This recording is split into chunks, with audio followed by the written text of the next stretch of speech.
someone who is literally the opposite of sedentary lifestyle, Milind Soman here with us.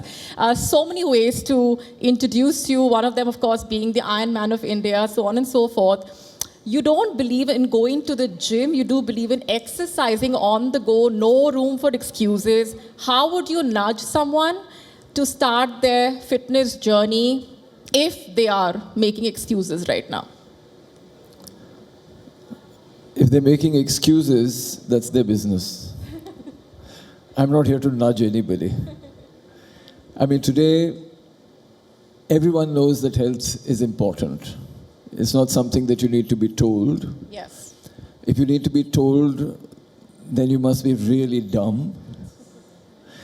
And the thing is, it's not difficult to maintain your health. If you already have neglected yourself to an extent, or you have some congenital issues, then you may have reached a critical stage where you need to get your body back or into a position where it is healthy, and that takes a certain kind of effort.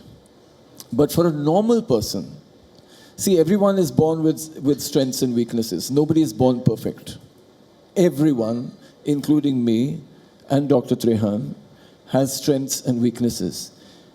What he was talking about is identifying those weaknesses from the genome. Right. Right? But even if we don't do that, and if it's come down to 10,000 rupees, then of course anybody can do it, and I think it's amazing to know those things. But then to do something about those things is the key.